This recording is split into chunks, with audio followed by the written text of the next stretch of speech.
The blue haze of Pluto's atmosphere, possibly a hydrocarbon smog, seen from 200,000 kilometres away by NASA's departing New Horizons spacecraft. A few years ago, the dwarf planet Pluto and its 5 known moons were just small dots in the outer reaches of our solar system. That changed after New Horizons' 6-month flyby ended in July 2015. The spacecraft spent 16 months sending its data back to Earth, and scientists and non-scientists alike have been enthralled by what it has revealed. If you go in closer to the surface, you can see this type of really diverse terrain. So you have a very bright region. These are flat plains. I'm not entirely sure how they formed yet, but there's a couple of leading theories. There's a huge range of mountains. There's all kinds of different aged surfaces. Some of them have lots of craters. Some of them have very few, which means they're younger.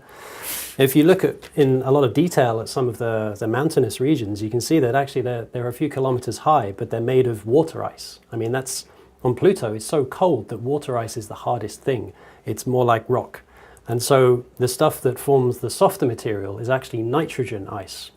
Water ice on Earth is close to 0 degrees, but on Pluto it's minus 230 degrees Celsius. And there's a glacier of nitrogen ice called Sputnik Planitia, thought to be under 1 million years old. This is young by planetary standards, and no one knows yet how it formed or is renewed. The planet's diverse composition also contains methane, carbon dioxide and volatile substances that readily vaporise from a liquid to a gas or change from a solid to a gas.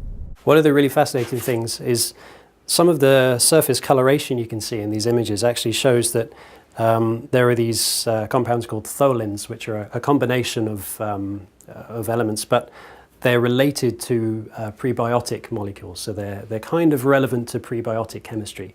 And I think the fact that they have been able to form on planetary surfaces very far out in the solar system at very cold temperatures really has implications for a lot of places. I mean, if you can imagine for star systems outside our own, where the star may be dim and the planets are quite far away, it's interesting to know that there are molecules that could be involved in supplying biotic material to processes that may one day lead to life or be involved in life or something like that.